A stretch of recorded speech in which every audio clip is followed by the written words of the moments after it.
My man, how you How's it doing? going? Good. Nice to meet you, sir. Oh yeah, nice to meet you too. It was pretty cool movie. Here with Thank you. Stefon Bristol, director of Breathe. Your previous movie, See You Yesterday, you won an Independent Spirit Award for writing, but this one it was written by Doug Simon. Doug, Uh, Doug Simon. yeah, this was from the Blacklist. What was the decision of not writing your follow-up feature? I just wanted, the rule always as filmmakers to have different projects going on at the same time. But for that particular film, because I'm very curious about what scripts are out there and whatnot. But for Brief and that specific script, I love the world building and the tension and the constant not knowing what the hell is going to happen to these characters. And I was like, I love that kind of storytelling. And I was like, I got to do that script. And I reached out to the producers and whatnot to see if I can do it. And I provided my own vision for it because it was set up upstate New York on a farm. And I wanted to have it in Brooklyn with a black family. And they said, great. And then, we had to figure out how to elevate the script a little bit. I was going to say that, the most important thing about elevating the script was making sure that the theme of protecting one's children in the story was very important for the film because we, everybody everybody was worried about their children in the script. And a friend of mine told me about a Native American proverb that goes something like, "We don't inherit the earth from our ancestors; we borrowed it from our children." And I was like, "That's what the movie's about." And so, what's the writing process like with you co-wrote See You Yesterday with Frederica Bailey, and then this Mhm. one you had the script, and you said you developed that. Was that Doug Simon that was taking the Doug Simon notes, was or yeah. Doug Simon was taking the notes. I don't. It was Doug Simon's vision in a way, and I just applied my vision to his vision, and we kind of married it. But Doug Simon was the brainchild, so I said, Doug, you do your thing. Here's what I'm seeing. Here's where I wanted to go. Here's exactly how we fit the theme of it. And so, like, you do your thing to figure it out. And then, I just gave him, I don't like macromanaging. yeah? So I gave him his ring, man. Also, Me and the producers, like, it was all really beautifully in sync. We all yeah. know that it's going to be a thriller and whatnot, but I just want to give a touch of culture and specific, specificity and make sure it's Brooklyn written all over it. Yeah. And you have awesome cast in here. Mila Jovovich, Sam Worthington. Yes, sir. Wanted to kill him as soon as he showed up on scene. Like, why are you bringing this guy around? But I want to point out Common because I don't see him in movies too much, and he's not in this a lot, but he's freaking great in this. Oh, he's great. Common's my boy, man. Like Common's my boy. Like he's such a smooth cat. You know what I'm saying? And um, it was a lot of brotherly love with him. He only been on 4 days of shooting. Was it 4 or 5 days of shooting? And he was every time he's on set is the atmosphere was just so calm, very, very astute. He willed to give it all. I remember like directing him so he can be just because he just lost his father. You know what I'm saying? In the beginning of the movie, he lost his father, and I just keep feeding him, what he needs to get there. And there was a lot more.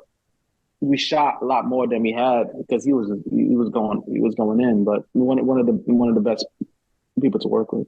So typically, back in the day when physical media was king, you could have like Mm. the deleted scenes and stuff like that. Is that something you can have for this type of movie, or just in general, or is it just not a thing We that shall happens anymore? we shall see. I don't know. I don't know what's going to happen, but we shall see.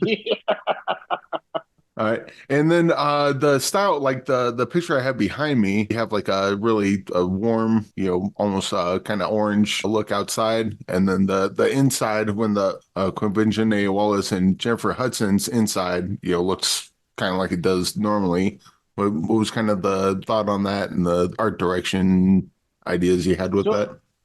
No, sure, because an Earth devoid of oxygen is not really an Earth. It's another planet. So we really wanted to make it feel like it's another planet. We wanted to make it feel like it's Mars. And if you go inside, we want to make it feel like it's, normal or like a space station in a way. So it's, having that distinctiveness from both is very important. We wanted to drastically make it feel different, definitely. But the most important thing is when every time we go outside, it's dreadful. It's another planet. It's hot. It's humid. There's no there's no green. Definitely no greenery out there. To devoid of growth. That's a very important thing we wanted to do. Yeah. And so my cinematographer, the costume designer, and my production designer, we all came, kind of pitch in to make sure this concept was coherent. And what are some things you've learned on past shorts and your past feature that kind of helped out with this? And then maybe what are some new problems that arise that you haven't come across lately where it's like, oh man, I thought I had this, but Um, I think it's directing actors, man. Like when you direct actors, you learn something new all the time. You learn something new all the time because every single actor is different. And once you think like, okay, I got a sense of directing actors, my first feature, now I work with A-list actors, and I think my ego was inflated. I thought I know what I'm doing, and there are times where I'm like, Mila is a ball buster. Love Mila, she loved busting my balls. Sam always come up with surprises even during takes. I'm like, I didn't know he was going to do that, And Jennifer, working with her is very humbling because she really challenged you to know your own, so you could be able to direct her and whatnot. There were times she made me act to make sure, like, she understood, that she understood that what I'm trying to convey to her, which is great, which is fine. Like, it's fine. I told her like, certain things to do, and she said, "Well, show me," and I had to perform certain things so she can see, which is great. Which is like another thing that I had experience to direct actors, which is fun.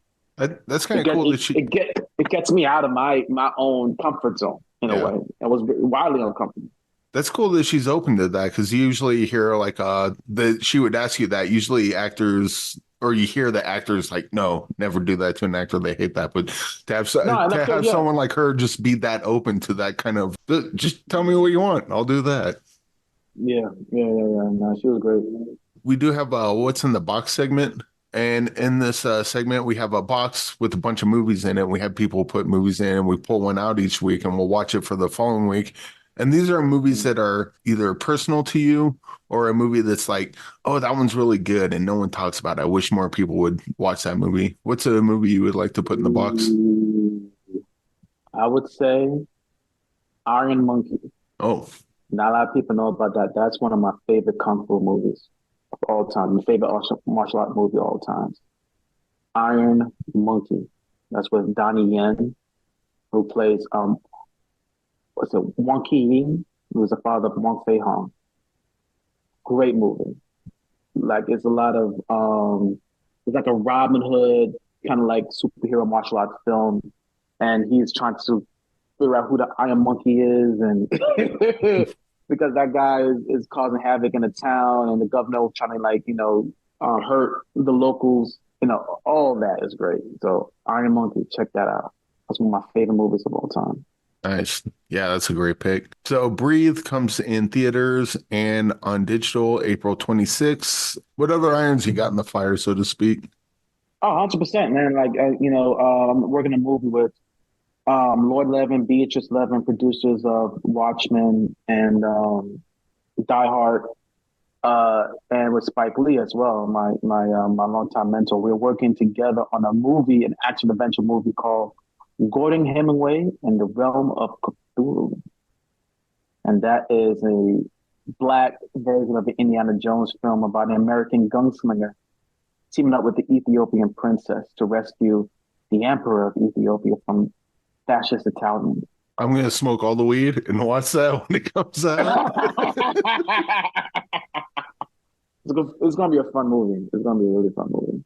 All right. Well, yeah, would any idea when that might be coming out, or too early to I say have now? no too early to say, Oh, well, but I hope too early to say. But it's coming out soon. uh, I hope so. I can't wait for that.